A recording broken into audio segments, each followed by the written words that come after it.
সম্প্রতি রাজনৈতিক কর্মকাণ্ডে যুক্ত থাকার দায়ে বরখাস্ত হন মৎস্য দপ্তরের জনৈকা ইউডিসি। এ নিয়ে রাজনৈতিক মহলে বিতর্কের সৃষ্টি হয়। কিন্তু এই বরখাস্তের পেছনে কি কারণ থাকতে পারে এবং এর অন্তর্নিহিত উদ্দেশ্য কি হতে পারে তা নিয়ে নিউজ ভ্যানগার্ডের বিশেষ প্রতিবেদন। সমালোচকেরা বলেন সবেতেই খোঁজ খুঁজে বের করে সংবাদ মাধ্যম। আর রবি ঠাকুর বলে গেছেন, যেখানে দেখিবে ছাই উড়াইয়া দেখো তাই, পাইলেও পাইতে পারো অমূল্য রতন। এমনি ছাই ঘাটতে ঘাটতেই বেরিয়ে এলো এক অমূল্য রতন। গত 16ই ফেব্রুয়ারি 2018 তারিখে রাজ্য সরকারের ডেপুটি সেক্রেটারি বি পালের স্বাক্ষর সম্বলিত একটি সরকারি নির্দেশ জারি হয়। এই নির্দেশনামায় স্পষ্টতই লেখা রয়েছে, কোনো রাজনৈতিক দল এবং কোনো সংগঠন যা কিনা রাজনীতিতে অংশগ্রহণ করে সেগুলোতে কোনো সরকারি কর্মচারী সদস্য হতে পারবেন না, এমনকি যুক্তও থাকতে পারবেন না। প্রসঙ্গত উল্লেখ্য, 18ই ফেব্রুয়ারি 2018 তারিখে এ রাজ্যে বিধানসভা নির্বাচন অনুষ্ঠিত হয়। নির্বাচন কমিশনের পূর্ব নির্ধারিত তারিখ অনুসারেই সরব প্রচারের অন্তিম লগ্ন ছিল 16ই ফেব্রুয়ারি 2018। আর এই নির্দেশনামাটিও 16ই ফেব্রুয়ারি 2018 তারিখেই ইস্যু করা হয়, সরব প্রচারের শেষ হবার অন্তিম লগ্নেই। কিন্তু সরব প্রচার শেষ হবার পর কোনো সরকারি কর্মচারী কি করে রাজনৈতিক দলের সদস্য হবে বা রাজনৈতিক কর্মকাণ্ডে যুক্ত হবে? সংবাদ মাধ্যম এবং সোশ্যাল মিডিয়াতে প্রকাশিত ছবি ও ভিডিও ফুটেজ অনুযায়ী ডান বাম সব দলের পক্ষেই গলা ফাটিয়ে পা মিলিয়েছেন অসংখ্য সরকারি কর্মচারীরা। তবে এটাও বাস্তব, বামেদের প্রকাশ্য বিরোধিতায় এবারই প্রথম প্রচুর সংখ্যক সরকারি কর্মচারীকে দেখা গেছে এবং অবশ্যই বাম বিরোধী এই বিপুল সংখ্যক সরকারি কর্মচারীদের আস্তানা ছিল গেরুয়া শিবির।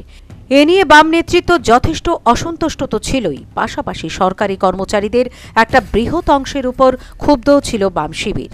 এ রাজ্যে সরকারি চাকরির হাহাকার চলছে। প্রায় 8 লক্ষ শিক্ষিত বেকার যুবার কাছে রোজগারের পথ বলতে সরকারি চাকরি অন্যতম চাহিদা। কারণ শিল্প বলতে যা বোঝায় এ রাজ্যে তা এখনও ভ্রূণাবস্থায়। স্বাবলম্বী হয়ে ওঠার রাস্তাও এ রাজ্যে এবড়ো খেবড়ো এবং কাটাময়। ফলে বহু পরিবার নির্ভর পরিবারের একমাত্র সরকারি চাকুরের উপরেই। এমত অবস্থায় সরকারি চাকুরে যাকে রাজনৈতিকভাবে সমর্থন করে তার পরিবারও এই সিদ্ধান্তে রাজনৈতিকভাবে অনেকটাই প্রভাবিত হয়। অর্থাৎ মাত্র একটা ভোটের বিষয় থেকে গোটা পরিবারের ভোট বিষয়ক হিসেব তৈরি হয়ে থাকে সরকারি কর্মচারীর সমর্থনের ভিত্তিতে।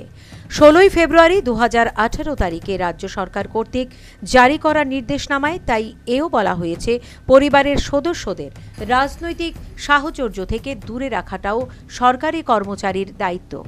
যদি পরিবারের সদস্যদের রাজনীতি থেকে দূরে রাখা সম্ভব না হয় তাহলে সরকারকে এই বিষয়ে রিপোর্ট করার কথাও বলা হয়েছে উক্ত নির্দেশনামায়। এই নির্দেশনামাটি জারি হয় rule 5 of the TCS conduct rule 1986 অনুযায়ী। এই নির্দেশনামা অনুযায়ী নির্বাচনী ফলাফল ঘোষণার পর মৎস্য দপ্তরের ইউডিসি শ্রীমতী লিপিকা পালকে তৎক্ষণাৎ বরখাস্ত করা হয়। শ্রীমতী লিপিকা পাল নিজেই সোশ্যাল মিডিয়ায় তার রাজনৈতিক যোগাযোগের প্রমাণ দাখিল করেছেন একাধিকবার। কিন্তু সবচেয়ে বড় প্রশ্নটা হচ্ছে, সরব প্রচার শেষ হবার অন্তিম লগ্নে এই নির্দেশনামা জারির কারণ কি? নির্বাচনী প্রচার শুরু হয়ে যায় নির্বাচনের মাস 6 আগেই। নির্বাচনের 3 মাস আগে এই প্রচার চূড়ান্ত রূপ ধারণ করে। কিন্তু সরব প্রচার শেষের দিনটিতেই কেন এই নির্দেশনামা জারি করা হলো? সমালোচকরা বলছে, আত্মতুষ্টি এবং অতি আত্মবিশ্বাসে ভুগে বামেরা নিশ্চিত ছিল প্রত্যাবর্তনে। পরিবর্তন হবে এ কথা স্বপ্নেও ভাবেনি বামেরা। তাই নির্বাচনী ফলাফল ঘোষণার পর বেছে বেছে বিরোধী সমর্থক সরকারি কর্মচারীদের দেখে নেবার পরিকল্পনা ছিল এবং নিজেদের সমর্থকদের বাঁচানোর জন্য রক্ষা কবচ হিসেবে এই নির্দেশনামা জারি করা হয়েছিল তৎকালীন শাসক দলের চাপেই। সমালোচকরা এমনটাই দাবি করছেন। তবে যদি এই দাবি সত্য হয়ে থাকে তাহলে তো বাম সমর্থক কর্মচারীদের জন্য বুমেরাং হয়ে দাঁড়িয়েছে শুধুমাত্র বাম নেতৃত্বের আত্মতুষ্টি এবং অতি আত্মবিশ্বাসের কুফলেই। শ্রীমতী লিপিকা পালের বরখাস্তের জন্য বামেদের উপরোক্ত ভুল সিদ্ধান্তই দায়ী। বিজেপির নির্বাচনী ইস্তেহার ভিশন ডকুমেন্টে জোর গলায় সুপ্রশাসনিক সমাজ ব্যবস্থা কায়েম করার প্রতিশ্রুতি দেওয়া হয়েছে। সেক্ষেত্রে বরখাস্ত করার বেলায় শুধুমাত্র বাম সমর্থক বেছে বেছে নিশানা করা হবে না বলেই আশাবাদী রাজ্যবাসী। ভুলে গেলে চলবে না সংবাদ মাধ্যম এবং সোশ্যাল মিডিয়াতে প্রকাশিত ছবি ও ভিডিও ফুটেজ অনুযায়ী গত নির্বাচনে ডান বাম সব দলের পক্ষে গলা ফাটিয়ে পা মিলিয়েছেন অসংখ্য সরকারি কর্মচারী। তাই এক যাত্রায় পৃথক ফল না হওয়াটাই কাম্য। পালাবদলের ক্ষেত্রে সুপ্রশাসনের প্রতিশ্রুতি মুখ্য ভূমিকা পালন করছে বলে মনে করে বিজেপি সমর্থকদেরই বিশাল অংশ। ফলে সুপ্রশাসন বিষয়টিকে মুখ্যমন্ত্রী খাটো করে দেখবে না বলেই আশা করছে অপামর রাজ্যবাসী। দায়িত্ব কাঁধে নিয়ে মুখ্যমন্ত্রী বিপ্লব কুমার দেব যেভাবে প্রশাসনিক একঘেয়ে ব্যবস্থাপনাকে নিমেষেই হিলিয়ে দিয়েছেন এবং এর ফলে কর্মসংস্কৃতি সম্পর্কে রাজ্যবাসীর মনে ইতিবাচক ধারণার উদ্রেক হয়েছে, এ বিষয়টা অস্বীকার করা যায় না। এমন আরও অনেক পদক্ষেপ নেবেন মুখ্যমন্ত্রী, চাইছে রাজ্যবাসী।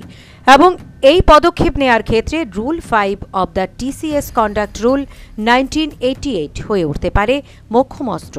তমাল সিংহ রায়ের প্রতিবেদন, নিউজ ভ্যানগার্ড।